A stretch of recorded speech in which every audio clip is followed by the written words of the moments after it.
There can be no sustained prosperity without security. A July 2024 report by the United Nations Office on Drugs and Crime entitled Caribbean Gangs, Drugs, Firearms and Gang Networks in Jamaica, St. Lucia, Guyana and Trinidad and Tobago points to a worrying combination of risk factors, including surging drug production in South America, the proliferation and competition of transnational and local gangs, and high availability and use of firearms. Jamaica has become one of the most dangerous countries in the Caribbean. Federal government is warning tourists about traveling to certain destinations in the Caribbean. Due to a rise in drug cartels, 2 men were shot, 1 fatally. This nation of 2.8 million has seen a rise in violent crime, leaving many tourists wondering if they should vacation elsewhere. I want to find out what life is really like on the streets of Jamaica, so that's why I'm heading to Flankers, the most dangerous hood in Montego Bay. They shoot somebody up that side. Where do people get their guns from? Government. Joining us, I'm Carrie Simpson. Here are the details. A Jamaican man working as a part-time police officer in the United States has been arrested by U.S. Immigration and Customs Enforcement ICE for allegedly violating immigration laws. Jon Luke Evans, who was serving as a reserve officer in Old Orchard Beach, Maine, was taken into custody on Friday in the town of Biddeford. Jon Luke Evans was arrested on July 25th. ICE says he was illegally in the country from Jamaica. Old Orchard Beach police say he was federally approved to work here. Being a summer police officer is not always an easy job. That's exactly what Jon Luke Evans was hired to do in Old Orchard Beach, Maine. The community counts on a busy summer, beloved for its boardwalk, beach, and the downtown amusement park. Maine is one of about a dozen states that allows non-citizen residents to work in law enforcement.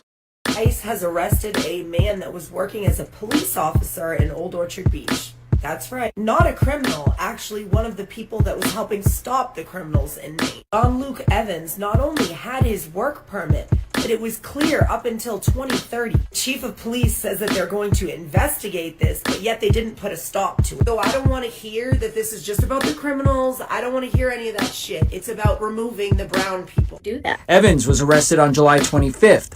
ICE said Evans was illegally present in the U.S. and unlawfully attempted to buy a gun.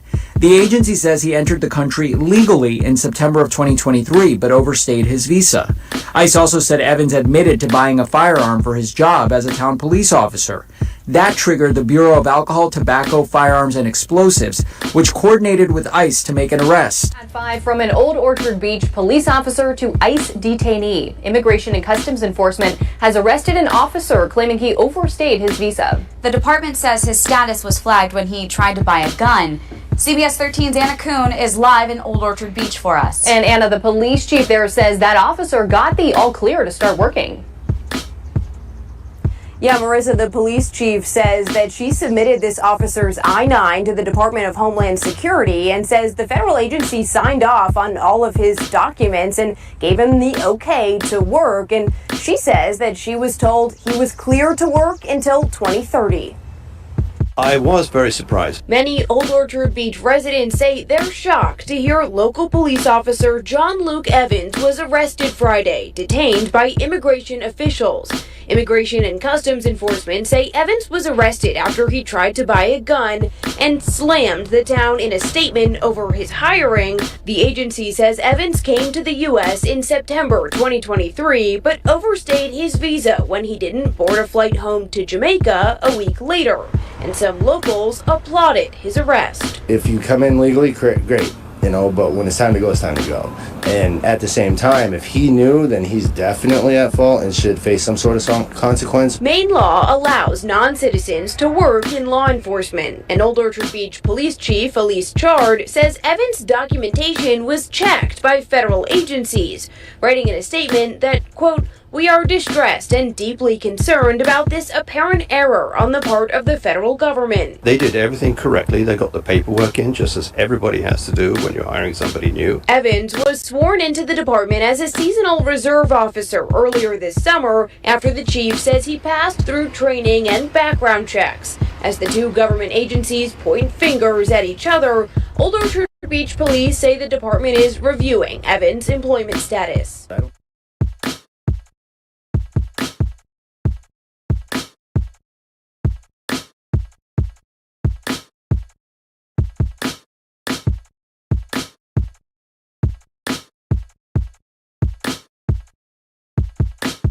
$72 million Americans. That's a huge number, and that's the number of Americans that may have had their Social Security number leaked on the dark web.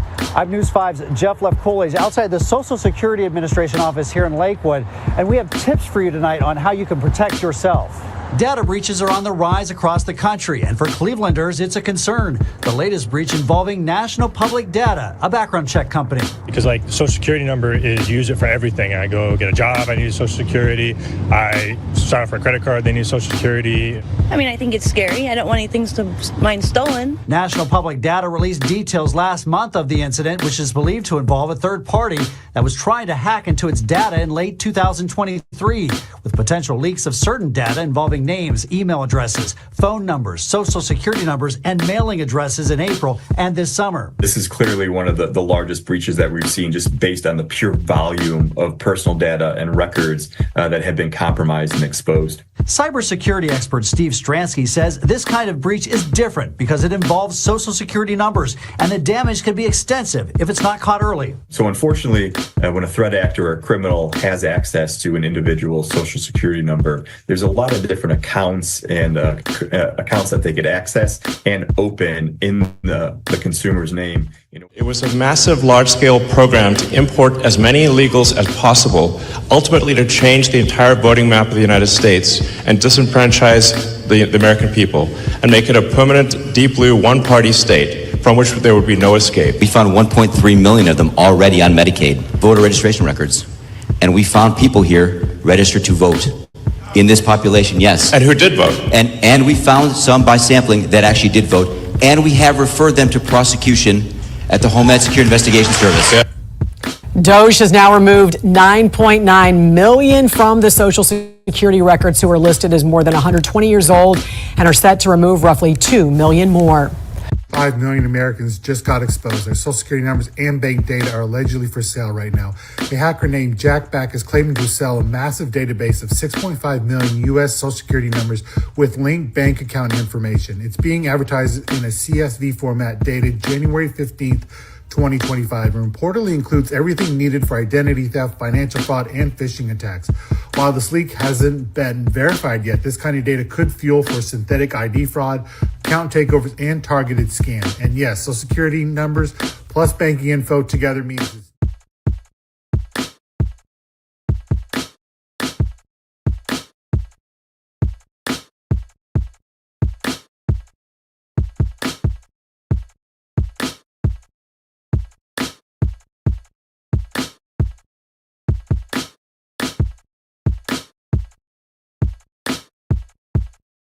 But I believe our society and the way in which we think about crime and violence needs to evolve to accept and understand the evolved nature of the challenge we face. And the truth is that what we are now facing is the organization of violence. It is the organization of violence for profit. It is not merely street level, dispossessed, socially excluded youngsters. There is a level of intelligence, a level of resources, a level of organization that has been brought to crime. Immigrant workers now being charged under aggravated identity theft. Well, charges from a recent ICE raid suggest that illegal immigrant workers in the United States without status are in fact being charged with a crime that used to not really be enforced. Individuals are being charged with aggravated identity theft, suggesting the administration could now be cracking down on a crime that's commonly committed by illegal immigrant workers. ICE announced that 28 illegal aliens arrested in North Carolina worksite enforcement operation, aggravated identity theft, and other federal crimes suspected. 2 other subjects arrested on state charges and numerous documents seized in this ongoing investigation. The charge is actually a pretty big deal because in order to get a certain jobs, a lot of illegal immigrants use stolen social security numbers or other identities. There's a massive market for this, and this has mostly been ignored. These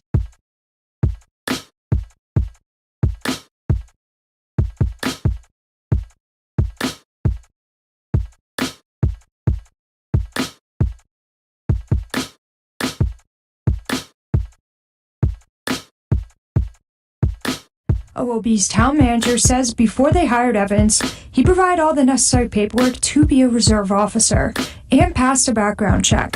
What he provided was his birth certificate, a valid driver's license, his passport, his U.S. Social Security card, his I-76 U.S. work authorization, which it's an employment authorization document, which showed that it was valid till 2030. You see 270,000 people, goes all the way to 2.1 million in 24. These are non-citizens that are getting social security numbers. Yeah, this is a mind-blowing. What he provided was his birth certificate, a valid driver's license, his passport, his U.S. Social Security card, his I-76 U.S. work authorization, which it's an employment authorization document, which showed that it was valid till 2030. Once you're in the country and you got asylum through one of these pathways, and we mapped the whole thing out, you can apply for a work document.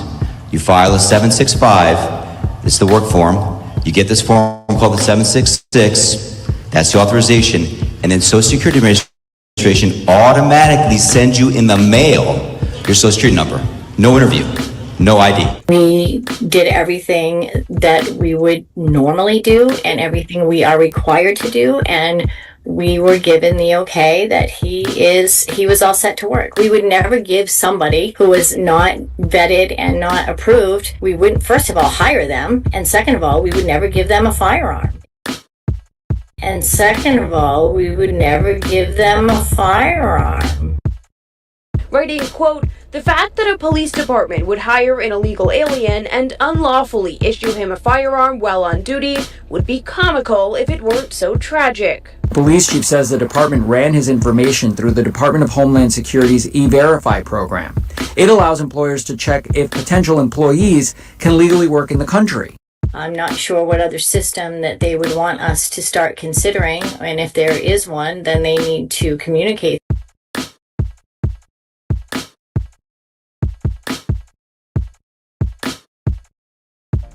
What is E-Verify? E-Verify is not a system to verify immigration status and should not be used for pre-screening. It's also not a safe harbor from worksite enforcement. Remember, E-Verify confirms employment authorization only. How can E-Verify help you? We hope this has been informative and helpful. Thank you.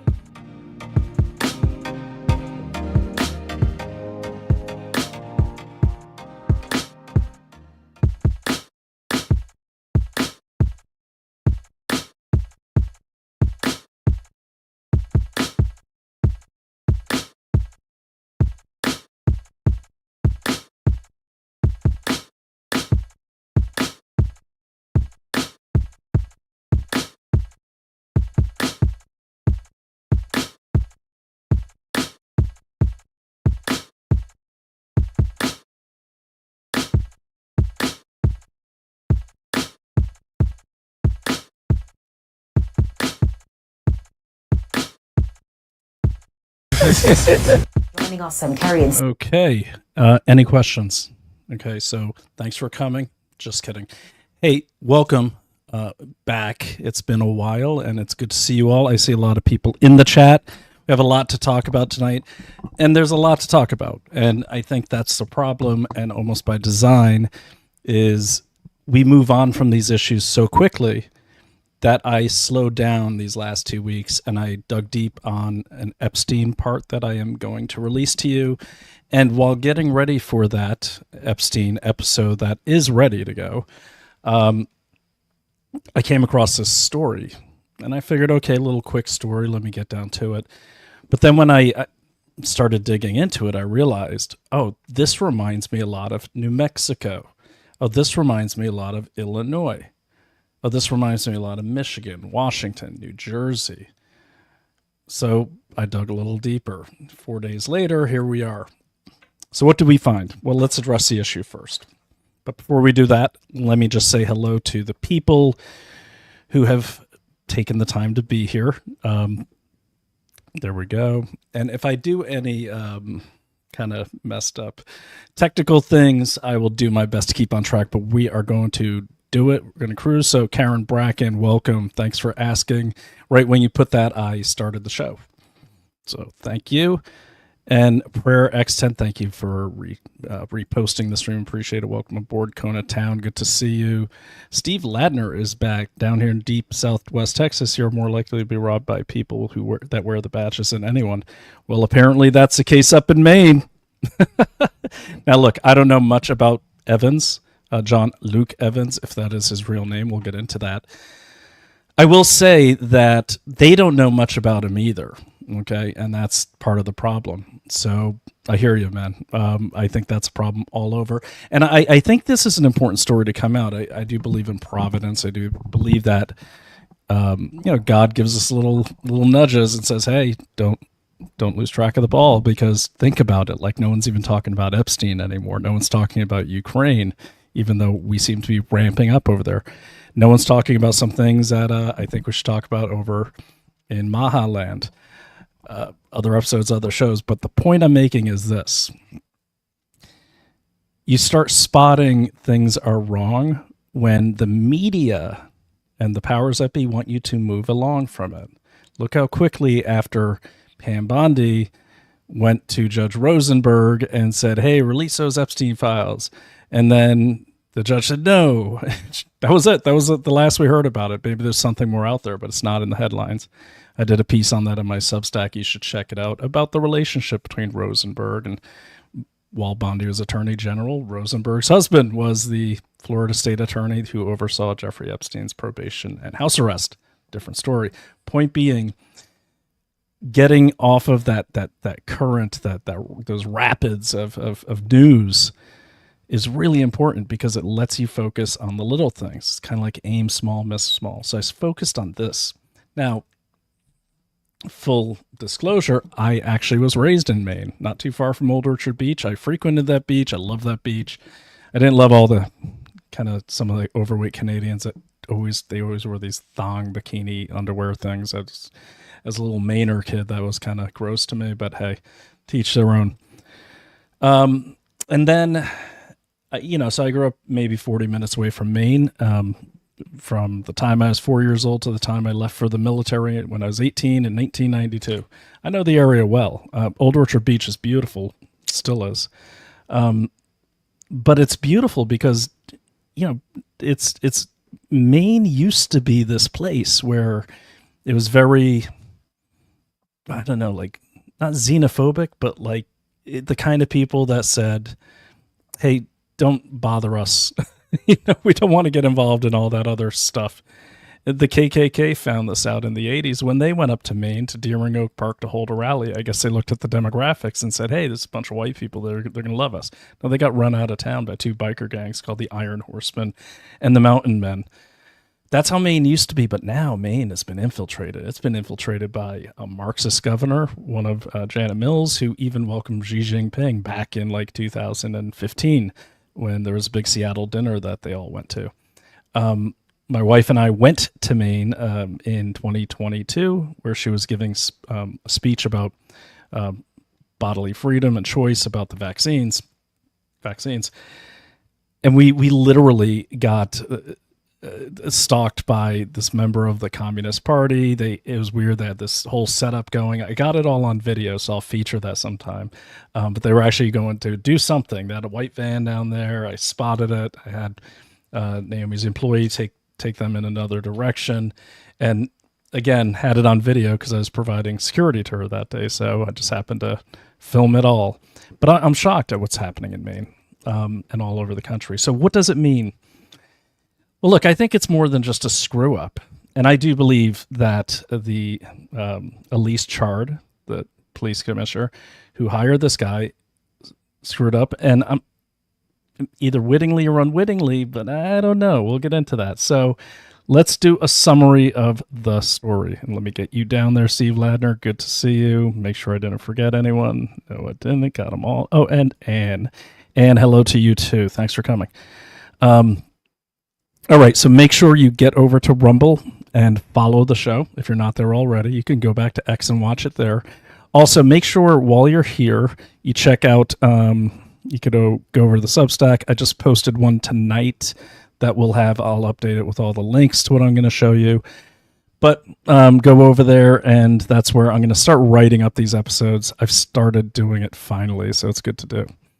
Okay, and one of our sponsors for tonight's show is Native Path. Go to getnativepath.com/daily clout. I actually, thank God, I found my Native Hydrate hidden in the cupboard, and I was going to make one for the show so I could stay hydrated. What it is, it's got all your amino acids, electrolytes. It's great for hydration, muscle health. This is the tangerine flavor, and I have been hoarding this stuff. I think she's asleep over there, so...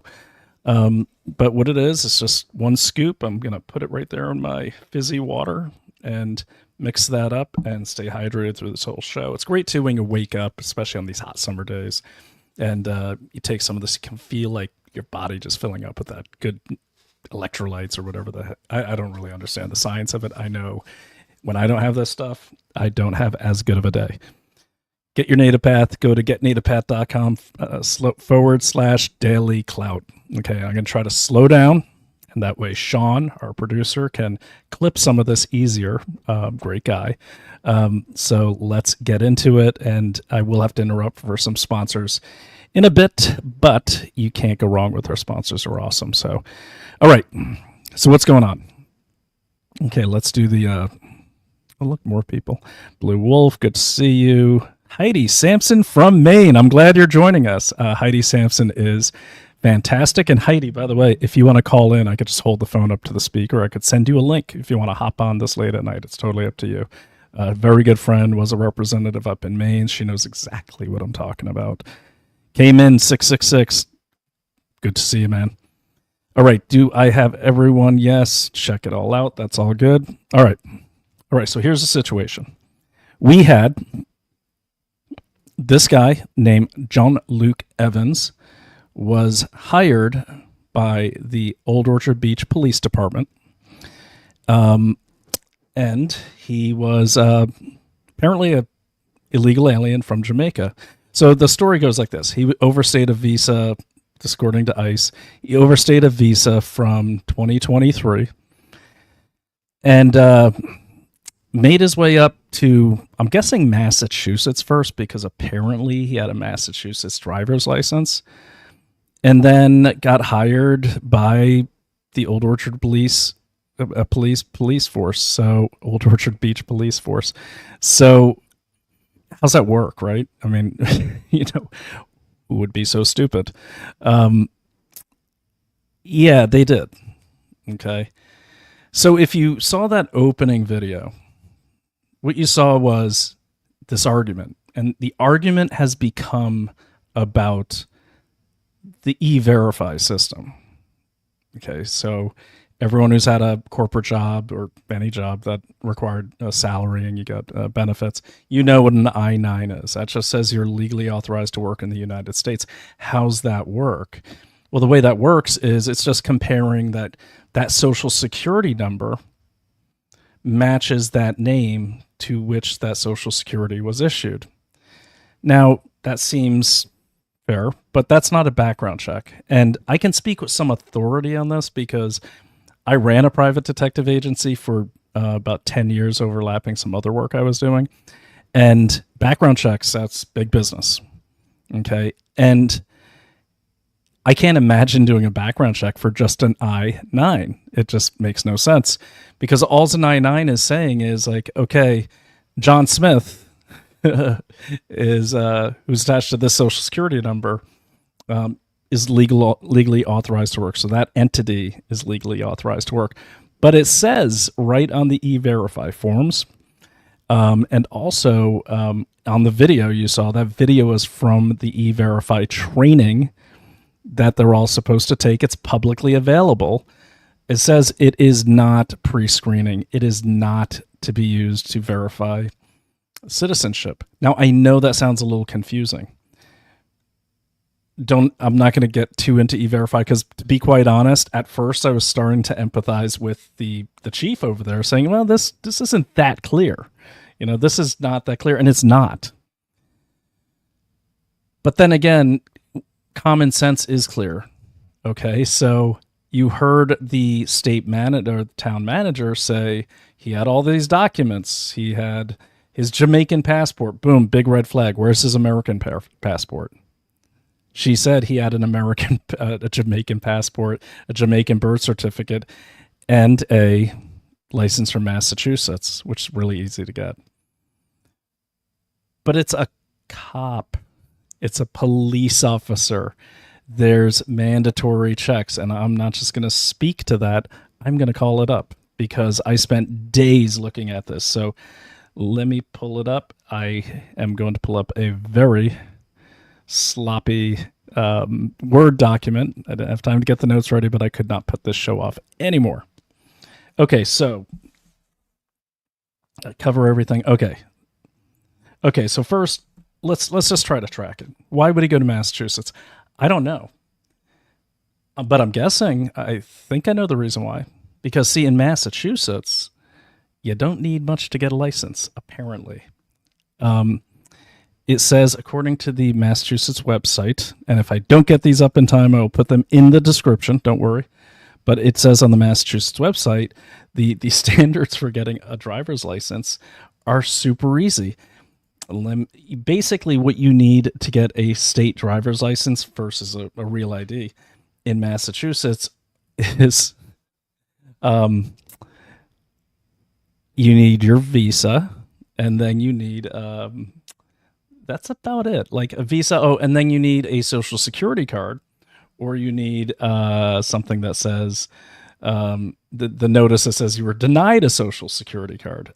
I can't make this stuff up. Like, that's all it takes. It's easier for someone on an overstayed visa from another country who was denied a social security number to get a driver's license than it is for me. And I'm a resident of that state. I'm also kind of a resident of New York too. So I know these things. This is my stomping ground. It was shocking, to be honest with you. Shocking to see how easy it was. And as I went through this, I'm thinking, we've got a big problem in this country. The main problem is the main problem in this country. Because here's what happened. Let me try to war game this out for you. Jon Luke, let's just put the possible criminal, possible gang ties. It's likely there's gang ties, because 90% of adult men in Jamaica are in a gang. And Jamaica has just really gone downhill in terms of large syndicates. I'll post the UN report on that. The gentleman there speaking was talking about how bad the crime has gotten. It's disgusting. And if you're not in a gang, it's kind of like in prison. If you're not in a gang, you're dead. So, of course, most men are in gangs in Jamaica. And that was shocking, too. I haven't really looked at Jamaica. I didn't realize it'd gone that bad. And Jamaica seems to be the major gun running hub. And if you saw the map I had earlier, you see everything kind of goes into Jamaica and out of Jamaica, right into Miami. So what do we know? Well, we know that Mr.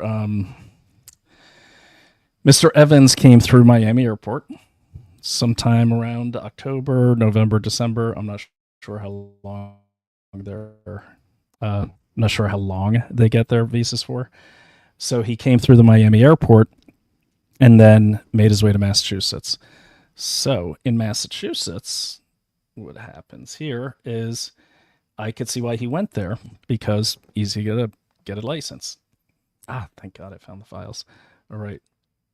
Okay, so he made his way up there. And according to ICE, like I said, he got a Massachusetts driver's license. He went ahead and somehow made his way to Maine, Old Orchard Beach, and they got a job as a part-time police officer. So what, you might ask? He's part-time. Well, here's the thing. An I-9 is an authorization to work.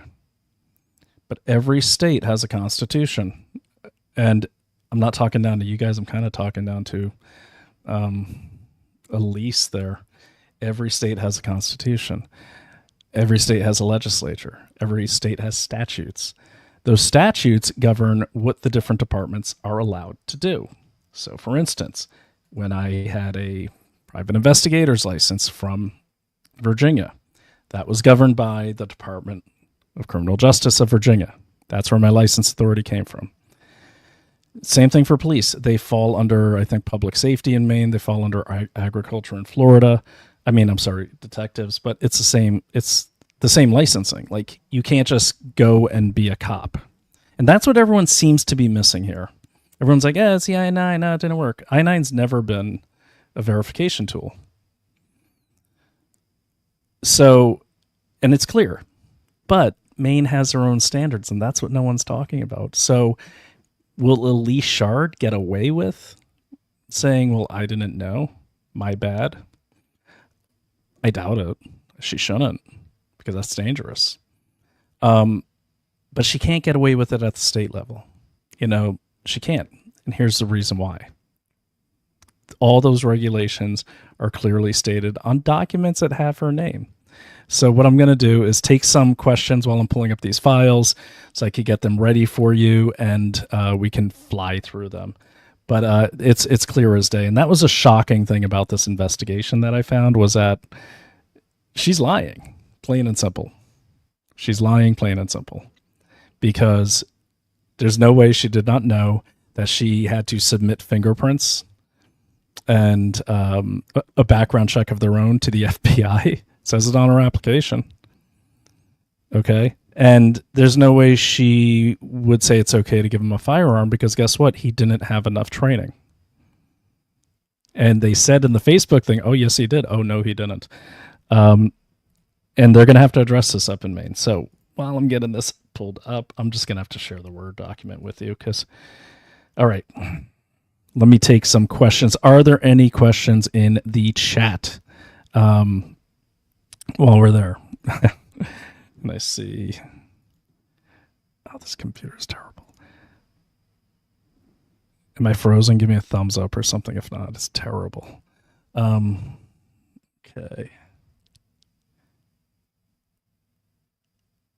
There we go. Let me close that. Okay, thank God. Yeah, I bought a new computer. No, I put some RAM in this computer, and I thought it was going to make it run better, so I did something wrong. Okay, there's important comments here. Let me put them on the stage, and then I'll amplify a few of them so you guys can see yourselves there, if that works. Okay. Current for everyone, no. We want to show them. Okay, well, it's not going to show us. So, there we go.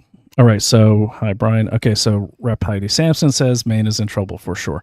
Big trouble, big trouble. Heidi would know. She's been a guest over here. And, of course, she's a guest at our house in upstate New York, and we're in trouble, too. But there we are. But it's definitely an infiltration. And I have a lot more video I put together. It was just got too long, so I have to break it up into parts. But this is happening all over the country. And they're trying to pass a law in New York as of today where they want illegals to be the cops in New York City. Good idea. It came in. I think you're saying hi to me. Well, Blue Wolf and came in or waved to each other. Good.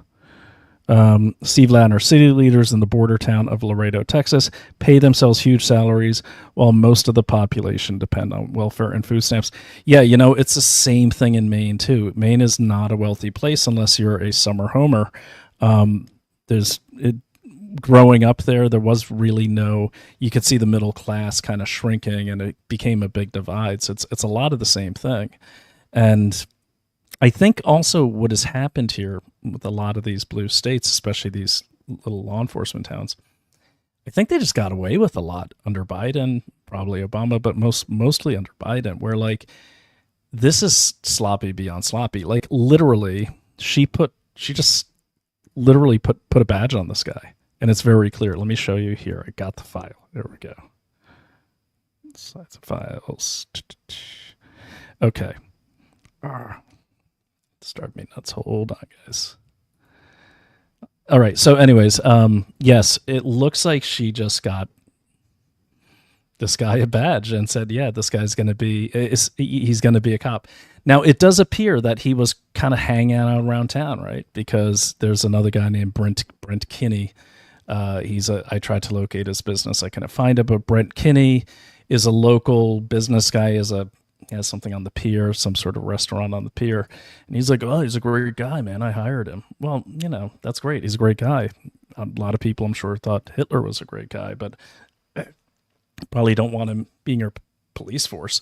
So that's the thing, is he seems like he'd been there at least for a summer.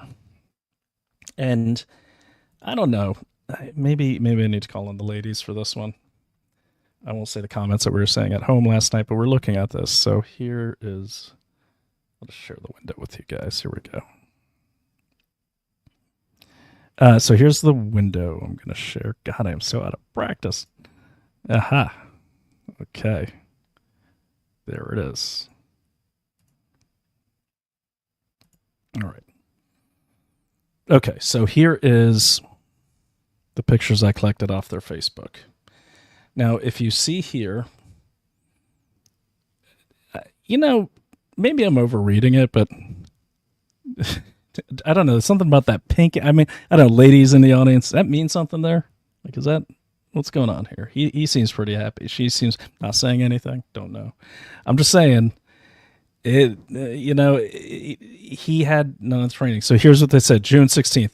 Old Orchard Beach Police Department is proud to welcome 6 reserve police officers who recently graduated from the Maine Criminal Justice Academy's law enforcement pre-service program. That could be true. That's what we're going into next.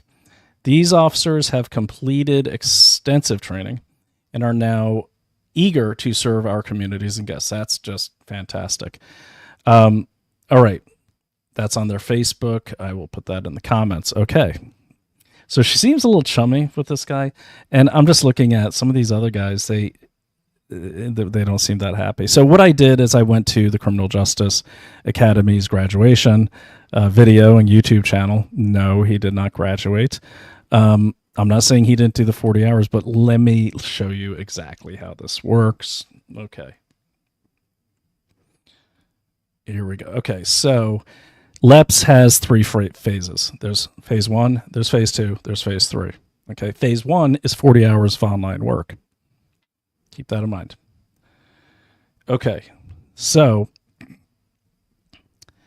basically what it says here, okay, that's temporary state power. Okay, that is the Massachusetts thing. I was going to tell you about employment authorization. Luke Evans. Okay, that's nice. That's nice. Okay, that's my write-up. Okay, so let me pull up the Academy stuff that I got. There we go. Good old OneNote. All right, there we go. All right, so Law Enforcement Academy, entry standard. Okay, here we go. This is it. Yep. Okay. Listen closely. Maine Department of Public Safety.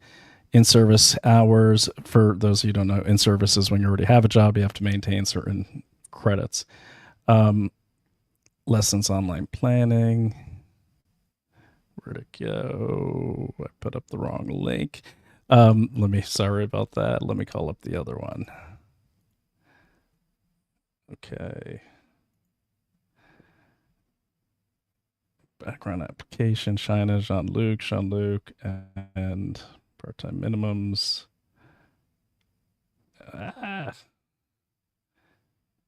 Okay, so basically, while I'm calling this up, let me just explain it to you.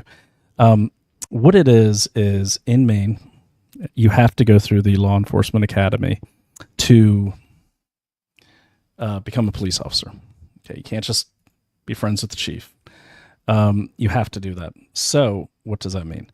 That means like anything, like becoming a PI or anyone who's been in like a security guard or anything like that, you have to have your, have to go through training, get it. They have to show you like how to use a gun, and they have to make sure that you're not insane, and they have to make sure you're trainable. So the first step of LEPS is phase 1, where you take this online test. Okay.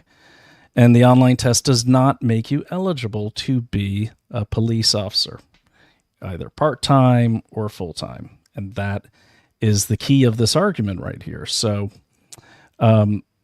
that allows you to basically continue on to phase 2. Now, phase 2 is a little more involved than just some online training.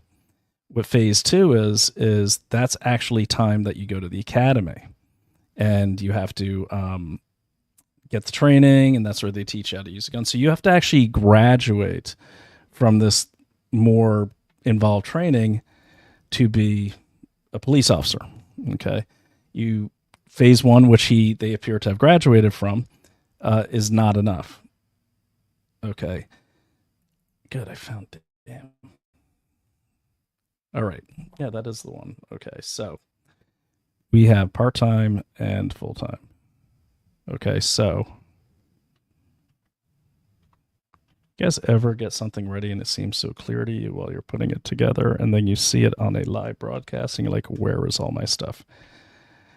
Okay, in-service training requirements, full-time, part-time. That's not it. So let me just keep going. You do this class, and the class is only given, it's like entry-level part 2. It is only given so many times a year. And so that's what I looked to first. When they said, okay, he graduated from this, I just wanted to make sure, did he graduate from this? Because it doesn't seem like it would be an issue, or less of an issue, had he actually graduated. I think that's where the trouble is, and I think that's why this police chief is making it about E-Verify, is because it seems to me that they didn't do a background check for this guy to enter the academy. Okay, so if I'm going in circles, probably, let me just explain it. Here are the steps. You have to apply for a job. You accept an offer from the police department. This is Old Orchard Beach. From there, they will host you to take the first part of LEPS, the level entry training. That's the online thing. That literally is like, what does the red mean at the stoplight? It means stop. Yes, you pass.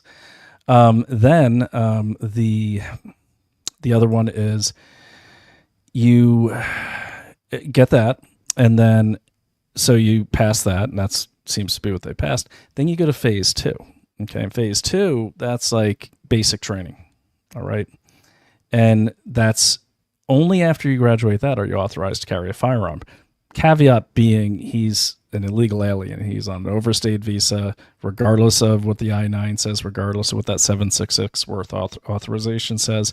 He's here illegally. He's not allowed to buy a gun. In most places, I'm pretty sure DACA can't even buy guns.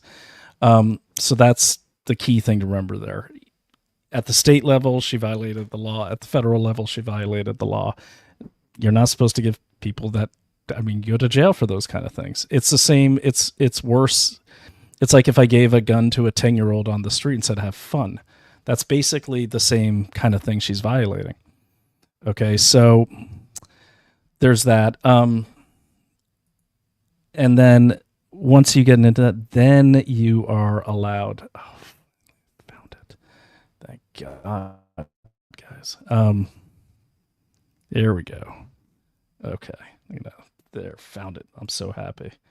Okay, let me share the screen with you. Okay, law enforcement pre-service course. Here it is.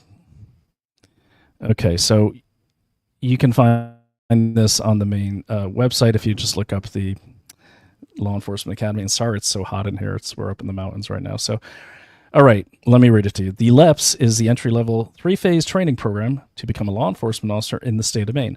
The 3-phase course format consists of 40 hours of online training and 80 hours of classroom scenario-based training. On completion of phases 1 and 2, the candidate is eligible to be hired by a law enforcement agency and must successfully complete an 80-hour supervision component, like an apprenticeship. The course curriculum, prerequisites, application forms, and more detailed course descriptions can be found at maine.gov.dps/MCJA, which is the Maine Criminal Justice Academy, /training/pre-service. For dates and locations, visit our website. That's a key part of this. Okay. Now, attendees must be hired by a law enforcement agency and complete weapons certification by a Maine Criminal Justice Academy firearms instructor. Okay. And yes, I understand if you're just joining us, he shouldn't have a gun anyways. He shouldn't even be there. He should be back in Jamaica. The hiring agency must also submit a notice of employment and a firearms qualification to MCJA. Now, if I were the federal government, and also if I was, her higher authority, which is the Department of Public Safety, she better produce those. Plain and simple. So who may attend phase 1 and phase 2? You must be 21 years of age, 20 years old, with at least 60 credits from an accredited college, or age 19, currently enrolled in an accredited post-secondary education system. Now, if you listen to the town manager, she's like, oh, it sounds like she was making it up as she went along. She's like, oh, and he also had a college transcript. From where? I'd like to see that. And I got to figure out how you do FOIAs in Maine, because I want all of this stuff. So let's make our checklist here. I want to see this firearms instructor certification for him to be allowed to carry a gun, even though he's illegal. So she's already wrong. But I want her to answer all these questions. This is very dangerous. There are lots of kids on those beaches. Maine also has always had a historical drug problem because of the rugged coastline. They say if you stretched it out, it would reach from Maine to California. The Penobscot River goes almost to Canada. So my whole life, like we were always hearing the stories, and there was a lot of drug running, that came up from Miami right into Maine because you could get right to Canada pretty easily. You got to be sponsored by a law enforcement agency. Must complete the application process and criminal background check on MCJA approved forms. Boom. So now what does that mean? Her own state is saying to get to that training that she said on the Facebook thing that he attended, she would have had to submit a criminal background check. But she's complaining about, I-9 is the only thing we have. If they have something else, they should let us know. Well, you do have something else. It's called your own state authority from the MCJA, the Maine Criminal Justice Academy. So there's that. All right. Here's another thing. When did he attend? Well, let's look at the dates. Here we go. So he started when? June 16th, I think, the Facebook post said. And by the way, the only place you can attend this in Maine is at the Criminal Justice Academy. You can't go, like in Virginia, they have vendors who get licensed. You can't do that in Maine. You got to go to this academy. All right, so he started June 16th, according to Facebook. All right, so there was a course here in January. Did he get hired back then? I didn't hear anything about that. He's not anywhere to be seen on that Facebook. Maybe this course he attended in April? Possibly. Here's the problem, though. This is the last course that they offered, and they actually have a graduation for this course. Okay, this level 2, this phase 2. They actually have a graduation. It's really nice. And the parents pinning on badges and everything. I went through the whole graduation. I'll pin it in the thing. I don't have time to call it up tonight. Didn't see him. Okay. I didn't see him because I don't think he went to phase 2. Now, you cannot, let's go back to the statute here. Upon completion of phases 1 and 2, the candidate is eligible to be hired by law enforcement agency and must successfully complete. Okay, so if he didn't do phase 2, he can't even be hired by their own state laws. I don't know what the hell she is, she's, it comes down to this, right? I'm late all the time on this show. late all the time. I can't make an excuse because I'm just really bad with my time management. I won't lie to you. But I'm owning it. You see what I mean? This is one of those times when she should just own it, because this is a story now that won't go away. And I wish these people, these neo-Marxist Democrats, whatever you want to call them, rhinos too, you screw up. Let's say she screwed up. Let's say she didn't screw up, but she wants the world to think she screwed up. Just apologize. Just say, hey, I really screwed up. I'll take whatever's coming my way. She's going to get a lot more leeway that way just by being honest. And I've been to these boards. I've been accused of stalking by some person we were doing an investigation on, and they said, oh, he was stalking. I'm like, well, I have a license. I'm actually doing surveillance. You're violating a child custody agreement. So, we went to court, and it was long, but I had to go to these hearings. This is in North Carolina. And they just want you to be honest with them. I mean, I haven't seen a lot of these commissions that are not at least 60 or 50% pretty decent people, because they're all community members. Okay. And, the groupthink I find at the commissions, in my experience, is pretty decent. But what I always found is they just want you to be honest so they can figure out where the damage is.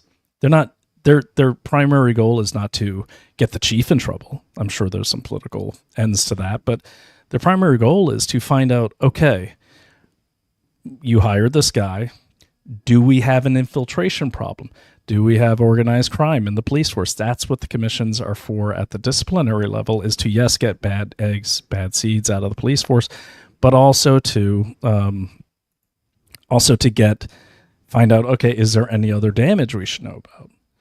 And so all of this stuff about trying to, make it about the, the I-9 thing, it's just ridiculous. So here is that's not it. And guys, I'm not gonna lie, it took forever to go through Maine law. It took forever. Heidi, God, I wish you were on the show right now. It's nothing. I mean, nothing makes sense. I will say this, and this is true. Unless I can, that's my chair, not me. Unless I missed it, one thing I couldn't find in the statutes was anything about having to be a citizen. Now, of course, federal law trumps state law, so that doesn't matter. But that's not a lie. Like, there's very little in these state laws that say if anything, they'll say you have to be a citizen, and that's really troubling for me. So the other thing too is this Massachusetts, how easy it is to get a license. I get why he went there. Let me show you. Let me pull that up again. Okay. And nope. All right. Not gonna, okay. So basically in Massachusetts, where to go? You don't have to do much to get a license. It's insane. Massachusetts license. Where to go? Let me get to it here. God, I felt so ready tonight. Oh, well. All right. Downloads, authorization, background check, concealed weapons permit, reserve officer required documents. There we go. I think that's it. Nope. All right. Anyways, we'll get to it. But the thing is, so you could come to this country. You could roll on over to Massachusetts, right? Get yourself a driver's license. And then once you have that, you can go to Maine apparently and get a job as a police officer. Yeah, here it is. Okay, good. I got it. All right. Hide the library. Well, I'm actually showing you tools. That's okay. So check this out. I was looking, okay, why do you have Massachusetts license? Well, document requirements chart all driver's license and Massachusetts identification card applicants must present the following. To get a real driver's license ID card, which is that new thing the feds are pushing on us, you need a social security number or an SSN denial notice with a non-U.S. passport, visa. That's terrible too. Go over here to the state driver's license. This is what you need. Standard driver's license, not valid for federal purposes. Social security number must validate electronically or provide an SSN denial notice with non-U.S. passport, visa, or I-94. One document that proves your lawful presence in the U.S. or date of birth. They don't specify what that is. One document that proves your Massachusetts residency, which normally is like a utility bill or a couple of them or post office box. It's not good. And so then you get it. And like Elon Musk's assistant said there, they send you apply for that you fill out a 765. That's work authorization from USCIS. And then you get a 766, which is the work authorization. And once you get that, they mail you a social security card.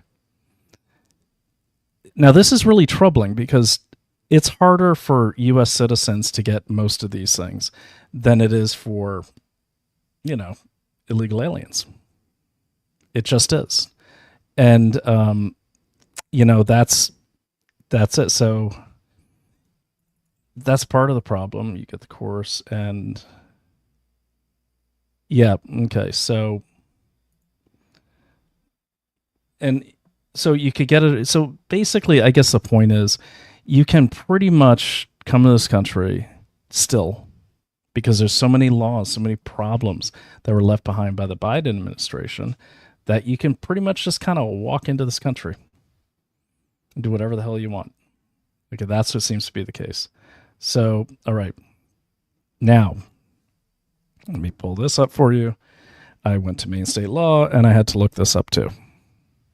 This is the main definition for part-time law enforcement officer, which he is, reserve officer or part-time.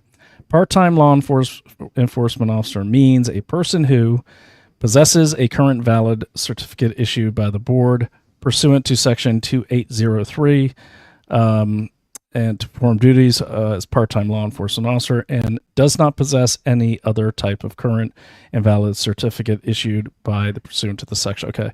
Is employed as a law enforcement officer. Okay.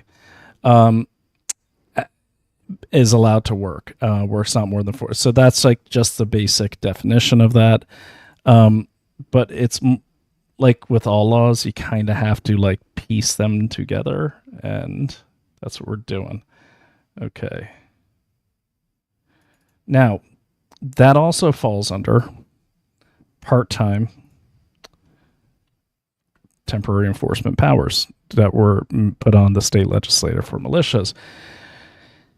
According to the fine law, the Commission of Public Safety, at the Commissioner's discretion, is authorized to grant statewide power of enforcement of the criminal laws of the state to county and municipal law enforcement officers as defined by Section 2801, subsection 5, assigned to the Department of Public Safety. The power may be granted only to county and municipal law enforcement officers who have completed the basic training course at the Maine Criminal Justice Academy. So again, he did not, unless I missed it, and I tried to call them today. I don't find any record that he passed at least 2 phases, that he passed the online part, and they gave him a gun and a badge. All right, and they don't know who he is. All right. What else do we have? The contradictions. Let's go back to the video. And if you look at the video that I showed you in all these news reports, you get the town manager and you have the police chief. Now, one is saying, we did a big background check. The other one is saying, if there's something else you want us to use, you should tell us. Well, which is it? Well, of course they did a big background check. They're required by law to. Okay, because according to what you just saw, just to get in the academy, you have to not only pass the state background check and the background form. I'll post that in the link, so you're not watching me hunt for it. But you also have to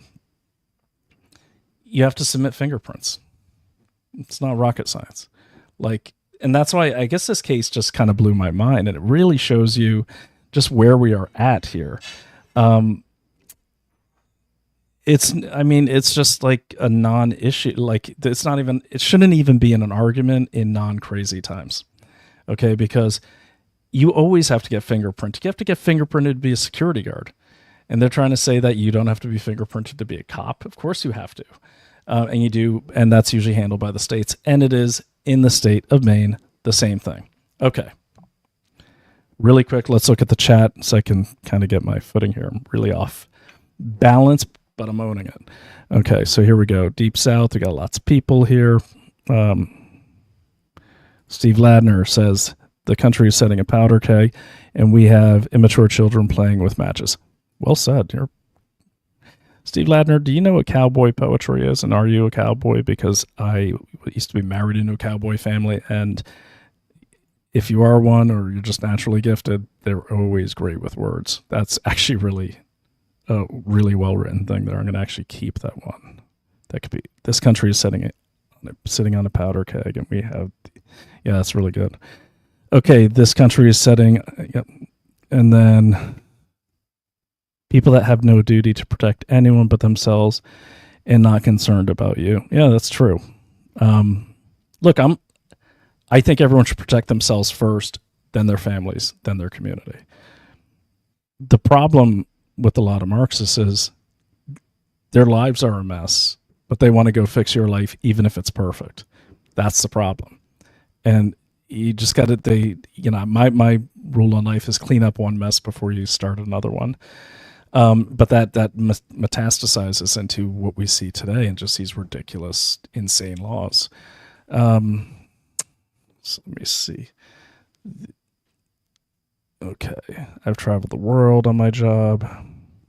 In the oil fields, and the only place I've ever been robbed was in New Orleans by two self-proclaimed heroes. Oh, actually I was passing through Louisiana one time long ago in the 90s because I used to drive from base to base. And I actually got a ticket, and they escorted me to an ATM machine.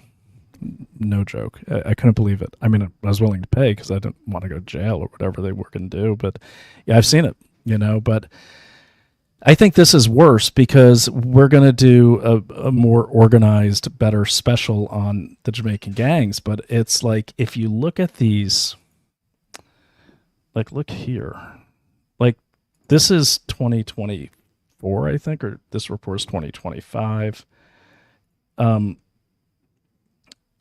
Look at this. So Jamaica, especially Kingston, is a major, major hub. So you see the circle here. It's like guns, drugs come in, guns go out, drugs come in, guns go out. This is now. This is what that guy was talking about. Massive, massive amounts of very organized crime. And so hopefully you could make the connection with what I was saying there is we've had so many data breaches. I mean, when you're talking 279 million Americans, you're talking about most of the country. Okay, now I'm going to end this pretty soon because I don't want to ramble on too long. But I appreciate the comments.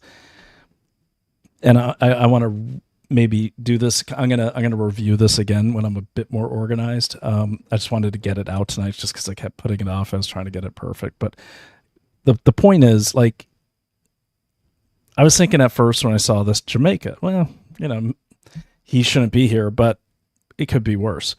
Well, maybe not. And this is nothing against Jamaicans, whatever, but the stats are the stats. I mean, you have 2.8 million people in Jamaica. That's their population. A lot of them have left. We know that a lot of the illegal immigration has been facilitated by larger money. You have these massive sophisticated networks. They're buying IDs on the dark web. You have a small rural town. It's not actually that small, but you have a rural town in Maine that has very lax standards. They're clearly just, you take an online course and they pin a badge on you. It's actually easier. That's easier than becoming a private investigator. So if you're a drug cartel, okay, and that's the big thing, is guns and drugs down there. I mean, wouldn't it make sense to take over the police forces in Maine, especially right on that rocky coast? And then you have free reign to go all the way to Canada so you can hit all your markets. what else is going on in Maine? Well, Jenny Terre will tell you. She's over at the New York Post. She's been on the show before. It's one of the biggest problems in Maine right now is illegal pot growing operations where they're buying up these small suburban towns and turning these massive pot grow things. You might be saying, no big deal, it's legal in this country. But they're doing it illegally. Why are they doing it illegally? Because it's a cash business. Even if you're legal, you can't actually bank because it's not federally legal. So they, there's a whole system through the states of how you get taxed and everything. But the Chinese nationals have moved into Maine and they set up these grow operations everywhere. Like they're everywhere. And the Maine Wire, which is a good news source, they covered this. And no one's enforcing it. That guy from the Maine Wire, forgot his name. I will definitely love to get him on the show. He was on Tucker Carlson recently. You should watch that special. It's about the Chinese infiltration, especially in Maine. So what's the pattern telling you? The pattern's telling you, like, okay, they're all moving towards what? Maine. They're all moving to Illinois. They're all moving to Washington, New Mexico, a couple others. Well, all of those states happen to belong to something called the something like it's the Network of States for Newly Arrived Americans. It is still alive and well. And they even had a situation where they're trying to pass this law in New Mexico to allow illegal aliens to become cops down there too. And they had a lady from Illinois go down and kind of support it. So there's this kind of little cabal going on here with these states. And, Donald Trump and Kristi Noem, they need to break this shit up because literally most of these states are on borders, and you have to remember that. And they're out of control. They're letting it happen. And in most cases, these governors are most likely getting money from the cartels, okay, or the people that represent them. And you're not, look at this. You're not having an operation that comes, the green is cannabis and the black is cocaine and the red is firearms. So you got firearms coming in from the United States. That makes sense. And the bigger the arrow, the bigger the trade. And so the guns come in, the drugs go out. That's probably the currency. So you got the cannabis and the firearms and the cocaine. You also have it coming out of Kingston, and you see there, going to Western Europe. Okay, Dominican, and then Dominican is a round trip. Then you see here going to Mexico, and then you have cocaine coming in from Colombia. This is not that old either, guys. And then from Venezuela.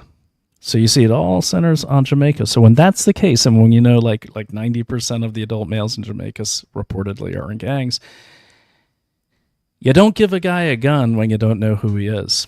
All right. So I put do I believe the police are here to protect me? Depends on the police. I know a lot of good cops. I know a lot of bad cops. But depends on the police, depends on the town, depends on how the government's run. I think everyone who gets a job is there for their own reasons. So I'm not going to make a blanket statement and say they're all good or they're all bad or they're all corrupt or they're not, because I've never met every single cop in the world. So I can't say that. I will say the interactions I've had, even in New York City, have been pretty decent. I mean, I'm not going to, I'll be honest, it's like, I'm not going to say they warrant. The only actually bad experience I had was at the Port Authority in JFK Airport, because I was heading to Eastern Europe and they happened to find a couple magazines with some hydroshocks in my carry-on. Not that I was going to assassinate or do anything like that, but I'd just come up from Virginia. I grabbed the wrong backpack. I usually use different backpack for when I go to the range versus when I travel to Eastern Europe. And unfortunately, I had a magazine in there with about 9 rounds. And this one kid in the Port Authority, oh my God, he's just bouncing with excitement. I think he thought this was his 9/11. I'm there dressed like I am now, except I have my Punisher War Journal shirt, a hat. And they pulled me aside, and they're holding me there, and I finally notice I'm not getting taken away anywhere. So I said, "Hey, look, dude, why don't you go get your adult supervisor?" Because this kid looked like he was like 16, and because I don't want to miss my plane. And he's like, "We'll get him when we're good and ready." And I said, "No, you're gonna kind of have to get him now because I'm lawyering up right now, unless you get him." And so he got him, and the guy was like my age, maybe younger than me, but he's like, "Okay, so God, I love my generation." So the sergeant in charge says, "All right, what's the deal?" He goes, "Sir, he had, an 11-round magazine." He goes, "Did he have 11 rounds?" He's like, "No, he had 9, but it could hold 11." He goes, "Well, then he's not violating the high capacity magazine thing." He goes, "But it could hold 11." He goes, "But he didn't have 11. Get this guy in his plane, give him a C summons, and let him get out of here." They actually gave me a ride to the plane in their cart because pretty nice guys. But it was great because all the Europeans, when they were seeing this thing go down. So I asked these Port Authority guys, I said, "Hey, can you walk me onto the plane kind of like in Con Air?" Like, and they're like, "Sure, dude." And so they did that. And all these like Europeans are like, "Oh, who's this guy?" I got to say, for the entire flight to Montenegro, I never had to wait for the bathroom. I would get up to use the bathroom. People were like clearing a path. It was so funny. But it cost me like $5,000 and like a couple hours at Queens Criminal Court to fix that one. So the $5,000 was on the lawyer. And I thank God it's not on my record. But yeah, that even through that experience, I mean, Ladner and I'm not going to, tell you how to think one way or another. We all have our own experiences. I'll just say for me personally, I've never really had that bad of an experience with all but a handful of police officers. And that, yeah, I mean, and you're entitled to that opinion. That's clearly your experience. And I hear you. I mean, look, I don't have a lot of good experience with corrections officers. So I feel the same way about them. And I definitely don't have a lot of good experience with meter maids. I think they're the meanest people on earth, and I'm not making a joke. They are terrible. There was a guy that used to wait outside near my car in the West Village, and he's just waiting for that thing to expire. And it was just this constant, Ernie, cousin Ernie, gotta love the hero up front. Yeah. Not sure I know what you mean, but okay. So the final thing I want to show you guys is this. Ready? And this was not as great as I thought it'd be, but I will make it better. I'm just out of practice, and I will have this prepared. So, got how to become a law enforcement officer waiver, the LEPS curriculum, admin part-time law enforcement. Okay, background standard for admissions, waiver. Just getting to it all. Got the officer application. I'll load all these up. I got the application, the budgets, everything like that. It wasn't hard to find. There's my OneNote. Okay. Jamaican National. Oh yeah, they also had a corrections officer in the same area that he wasn't from Jamaica, but same thing. Maine again. All right. So if we get down to it, okay. So unfortunately, I don't have access to my really kick-ass database that I used to have.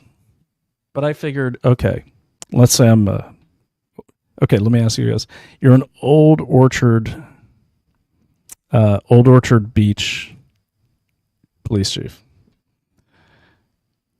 You got a guy who clearly doesn't even have a American birth certificate, because that's what the town manager said. So what do you do? Well, you can't use the systems unless you're authorized to in the police. So anyone that owns a business, so okay, if I submit an I-9 that says this guy is great, I'm still going to run my own background check, because that's all an I-9 says. Doesn't prove citizenship or anything like that. And so you know what I did? I went to Been Verified. Let me show you what I found. Okay, so I'm Been Verified, which I think costs me like $25. And the way these work, just so you guys know, Been Verified, all these people finders and everything. What they are is they're like sub-aggregates of larger firms like Thomson Reuters, TransUnion's TLO. So like, let's look at TransUnion. What they do is they purchase access to driver's license info from all the states they can. Okay, like TransUnion, I think, has 25 states where you could actually access their driver's licenses and everything, which is hard to do. And so they have this one system called TLO that I used to have access to. I will have access to again. It's just I kind of moved offices, so that kind of disrupts it. And so you can normally just, a lot of police will use things like that because they don't want to log what they're looking at. On that, you don't have to. You just type in someone's name and you get everything. Okay. If you have their social, even better. If you don't have their social, you can have a first and last name. And if you know what you're doing, you're going to get something. Now, I've done 3,000 to 4,000 background checks. I've been verified, which I don't endorse them. You know, they're as good as any others because what they're doing is they're getting stuff from TransUnion. So the primary source is the states, then that goes to TransUnion, and then TransUnion trickles it down to like been verified. So I figured I would just look him up, and so I just have to blot something else so I don't get kicked off Twitter, but don't worry, I will share it with you guys in another way. I'm just going to block off his home address. Okay. And that way I'm not violating any rules that could get me kicked off the platform. There we go. God damn it. So, oh my God, I hate this. So, all right, raise your, okay. So I went and I typed him into been verified. Now, if you go to been verified, normally you can, find something on just about everyone. Okay. You can find something on just about everyone. You're at least going to find date of birth. And the reason why is because these are populated after you've been in the country for at least, like 3-4 months, you're going to get something. So what does that mean? Well, you apply for like a driver's license. Okay. That's going to go into the system in Massachusetts.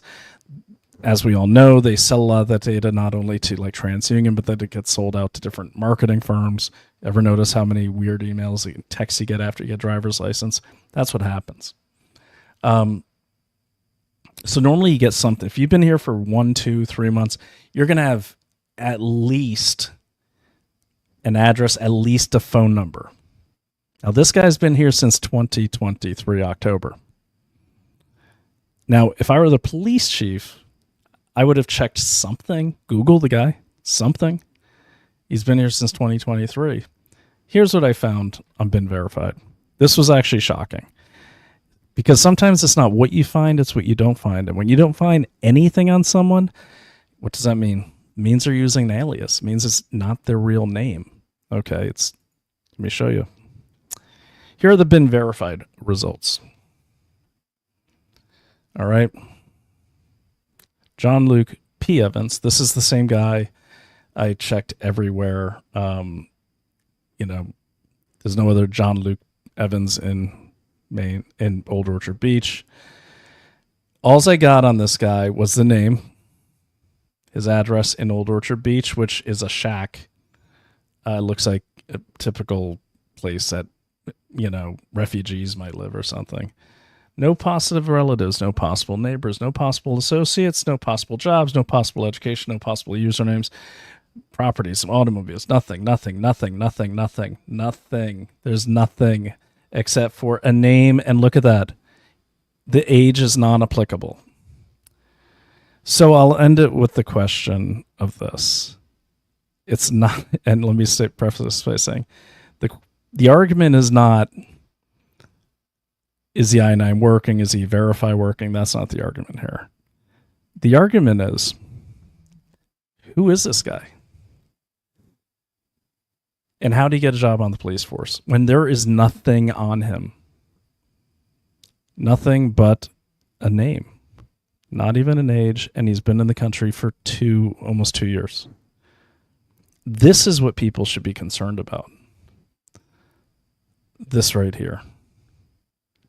There's nothing on this guy. I've never seen a more hollowed out personal background check.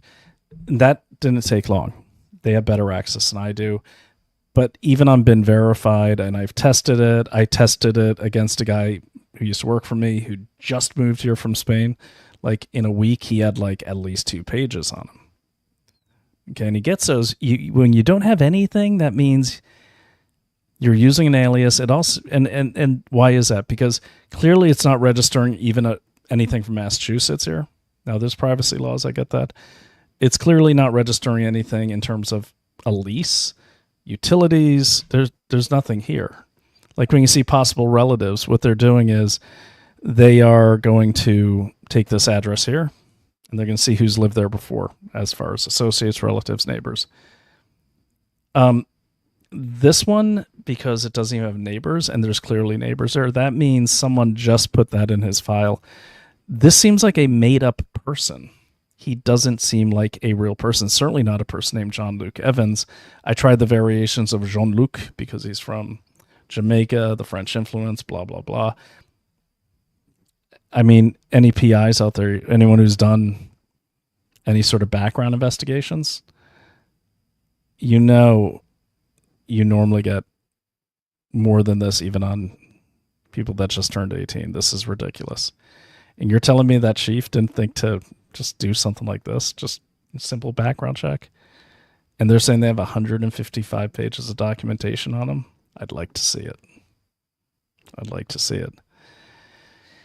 And one can only hope, Steve Ladner, that, I don't know, maybe we need our own police in some of these states. If we have good cops, we wouldn't have, I totally agree with that. Well, maybe we need to move police now. Maybe that's where we're going. I've always said that for a long time. You know, it's our world, so maybe we need to start running it the way it should be run, because this is insane. Well, look, guys, that is it for tonight. Thank you for joining me, and I have a lot on Epstein. A lot on Epstein. Not so much him, but on his. I went deep on Nicholas Tartaglione, his cellmate, up until right before the night of the death of Jeffrey Epstein. I have a lot on him. It's interesting. I'll just leave it that way. I don't have any conclusions. It's interesting. And then for those of you who missed it, please check out my Substack and see. I'm sorry, guys. You know, I know there's this whole, like, got to be loyal to MAGA and all this, but let me just say, hold on. Ask your good cop buddies if they will step south of the Rio Grande and treat residents like they do here. I'm like, I don't know. I don't have any cop buddies, Steve. I said I've had good experiences. I don't have any cop buddies. I have a lot of Hell's Angels buddies down the street, about 3 doors down, but no, I don't have a lot of cop buddies. I don't know. You should ask them and get it on video, and I'll play it here. But anyways, look, probably a lot of them wouldn't. But my ex-host, JJ Carroll, he was tackling people south of the border. Guy's awesome. And now he runs a really good show called Border Truth. You guys should check it out. And he wrote a great book called Invaded by JJ Carroll. Check it out. So we'll get into this more. And you know what, Steve Ladner, I have a feeling the more we dig into this, the more we're going to find some pretty bad ones, because up here in Maine, it is a bit of a shit show. Hi, C. Hope you're well. Been a while. Yeah, Blue Wolf, I sent you an email, by the way. I hope you got it. It probably wasn't what you wanted to hear, but hopefully if that person didn't reach out to you, let me know and I'll get back on it. Okay. Oh, this is interesting. Hey, here's the problem. I don't know if I can, sorry, Conatown. I don't know if I can, pull that up because I can't copy and paste from this, and I don't want to go over to Rumble and lose the feed. So if you go ahead and put that in an email to me, or maybe throw it up on my Twitter, I'll play it as the outro. That's a good idea. Not as the outro, but I'll play it and listen to it. So if you could shoot that over to me, I do want to see what basically she's saying the police chief is doubling down. I'm going to write this on a Substack just so it's better, because this person needs to go. This chief, she's Elise Chard. So yeah, again, the shocking part is what's on Been Verified. What's in the actual law that she violated? She clearly didn't do a background check on this guy, which is required by state law. I'll get all these laws up. I did CC as many people as I could in the Twitter, but the point is, she's forgotten the key reason why she's there, and this is where I agree with Steve Ladner on a lot of things, actually, but she forgot why she's a cop. Okay. Either she's, having an affair with this guy. Could be happening. Or she's just one of these typical, I'm sorry, but I grew up around a lot of these people, a lot of Mainers. They feel very provincial. They feel a little bit more worldly when they know someone from another country. Okay. And who offers them a chance to feel more worldly? Typically the Democrats, the Marxists. Because in Maine, one of the most common things you'll ever hear is, I have a lot of black friends. Maine is like, we used to call ourselves the rednecks of the Northeast. But I think rednecks had more, worldly experience than we did. And look, I remember feeling like there's this whole big world out there. Maine is very cloistered off. But I'd see that all the time. Like, they couldn't wait, to get someone different in town. And I get it. That's a small town thing. But there's people out there that will prey on that type of geopolitical naivete. And I think that's what's happened in Maine, and they've embraced it because just like with the transgender movement, they embrace you if you embrace their Marxist policies. But once you embrace them, then they move on to the next person. And you can't leave even though you're not being embraced anymore, because if you leave, then they double down on you. That's what happens. That's how this steamroller of Marxism works. And right now, places like Maine, places like Illinois, places like New Mexico, places like California, who graduated a whole class of these people, they are taking out the last line of defense. So what I recommend to people is, you get pulled over by a cop in these states, call in the badge number. Just let them know. Put your hands in the 10 and 2 position, but let them know. Just say, hey, crack your window. Here's my license and all that. I'm going to call the station and make sure you're a real cop, because that's where they brought us. That may not help. Or try to pull over in a populated place, because I'm sorry, we have people who we don't know from very violent countries taking over our police forces in blue states. This is going to be a problem. It's going to get worse. Okay, especially as they're also pushing to get people in the National Guard. And we have to stop this at every level. So if you're from Maine, or you're near Maine, or you care, or you're from Canada, you should care what's going on in Maine, even though you got a whole host of your own problems. I would be calling the Portland Press-Herald, okay? I'd be calling the House Dems, House Republicans, and I'd be calling Old Orchard Beach Police Department. Okay, and she needs to produce these documents, and she's in trouble anyways for violating federal law, but she needs to be fired, investigated, and if found guilty, incarcerated, because that's that's what's going on here. And she's just putting people of Maine in danger. I mean, you can't say it any other way. That's just what she's doing. So, call them up. Let me see if I got the phone number there, but certainly call them up and, let them know. Because once it happens in one state, they all start trying to do it. And as we saw with that organization, they all try to protect each other. That's what they do. And that's what we have to stop. So on that note, we'll do it better next time, but I appreciate you joining me, but I will make it worth your time. And by tomorrow, I will have all of these up in the description, and we'll take it from there. We're going to go further into detail about kind of the redification or the Marxification of Maine that's been going on for a while. It's pretty horrible. And it's happening in a lot of other states. And if you have this going on in your state, please send it to me.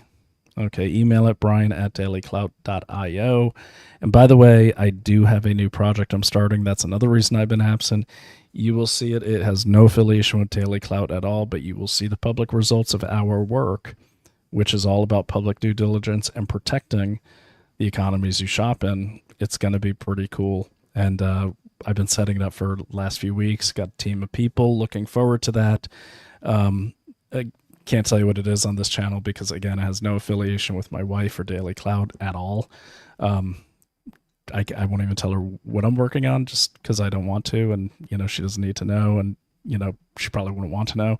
Nothing bad, but it's all good because we're going to force transparency at the level of the businesses that fund all these monsters. And that's what we need to go after. So you'll see the results of that coming up. Actually, we're going to publish something this week. It's on my desk. I've been going through it, just waiting for a lawyer to go through it to make sure I'm not saying anything libelous or that my writer didn't say anything libelous in this investigation we did of this pharmaceutical company, online pharmacy. But it's pretty damning stuff. And we're looking forward to it. I can't go into too much detail here, but just watch my Twitter feed and you'll my X feed, you'll see what I mean. That's what's happening. Conatown Tom, I will get that video up. I will check it out. And that's it. I lived across the world. Yeah, I've worked all over the world too. I will say it might seem like a police state, but if it is, it's not as bad as the other police states I've been to. Pretty bad places. Most of my life doing the work I did. So I'd still rather be in America than anywhere else. You know, I used to think maybe Australia. Hell no, not anymore. And that's where we're at. So the good news is right now is the time where we can make it better, Steve. Right now, while we have some of these freedoms. Because if we wait too long, we end up like China.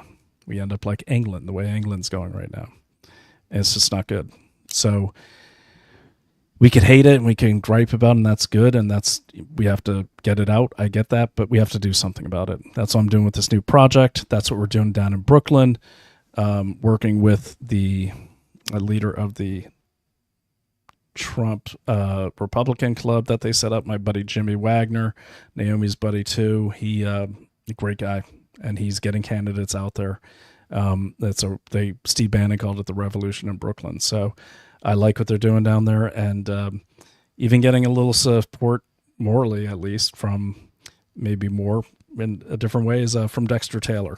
So you might know him as Carbon Mike. Talked to him today, and I'm connecting him down there with the Republican Party, and they're getting these people all over Brooklyn to kind of try to flip at least that borough, which will be huge, and we're making progress. So doing something, you know, and that's the key thing. Got to do something, and so yeah, there we are.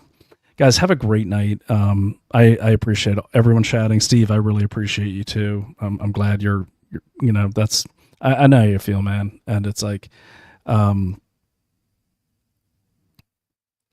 know, I know how you feel. It's very frustrating, but you got to find that, in my opinion, you do you, I'll do me, but you got to find that one thing that you can do and branch out from there. Can't do that big, great thing all at once. Can't wipe out all the bad guys at once. So you start with, you know, one thing at a time, one thing a day, add a new thing the next day. And then every day is a victory. And then that victory becomes momentum. That momentum becomes power. And I truly believe that because I've done it, you know, and I'm starting to do it again. And I was starting to give up, and not during the pandemic BS, really more recently. That's more of an essay than a conversation, but now I'm doing more concrete things, and I'm starting right here, working my way out. It's not spiritual. It's very physical, and it's very tactical, and that's what I'm doing. And so we all got to find that thing to, if for any other reasons, so you don't go mad, because there's nothing worse than knowing a lot like you clearly do, and then it just builds up in your head. You got to get it out. You got to do something with it, you know? So I would encourage you to, reach out to me if you want some ideas. If you don't, that's fine. But I've been there. I'll be there again. You know, we all go in and out. So, but I would really encourage you to find something. You know, find something that you can fight. Just double check and I have not received your email. Okay. I'll resend it. Check your spam, Blue Wolf, because I may have sent it from the wrong account. But I'll find it and resend it. Won't do that tonight, but I'll do it tomorrow if you just nudge me. So yeah, everyone, and Steve, I'm sorry to me to hope that didn't sound like a lecture. I'm not lecturing. I'm just kind of free associating. So anyways, guys, there's good stuff, but keep an eye on this Maine case. And please, if you're in New Jersey, New York, Texas, New Mexico, please let us know what's going on. Look for cases like this. Okay. If you don't want to Google for them, go to like Citizen Free Press, go to Press Reader, look at your locals, paper that you don't want to pay for. I actually just go in and I lay them out and I take pictures of the things I want to read because it's just too expensive now and I don't want to fund them. So Steve Ladner says, I will upload a video later to show you how things really works in south of Rio. Yeah, and send me your links to, like, reach out to me on email. I have a feeling we know a lot of the same people. If what you're saying is, yeah, I'm sure we do. All right. So that's it for tonight. Guys, have a great night. I will get all these links up, follow my X, and I'm going to re-record this video so you have a more tighter version of it. But yeah, we'll get that going for you, and, just keep investigating and just one bite at a time to stop this monster. And one more thing, do not let your guard down. Okay. I will make it very clear to you guys. Big supporter of Donald Trump, but just like in the first go around, some advisors have got to go. I won't get into detail about who they are. You know who they are. They might rhyme with Blondie. They might rhyme with, or cabinet members, but some of these people have got to go because it is getting very, very, I hate to say it, but it's feeling a little murky, a little swampy in the outer rings around the White House right now, and we got to clean that out. I'm not happy with the DOJ. I'll just let you know that right now, and I'm certainly not happy with other elements that rhyme with MAGA, but certainly MAGA is the people I like, but there's others maybe that have an H in them that I'm watching them closely. I'll just put it that way. So, all right, lots to investigate, lots to research, lots to do. So I better get some sleep. Guys, thanks for joining me and have a great night. And again, I will see you tomorrow or the next day. All right, talk to you soon. Bye.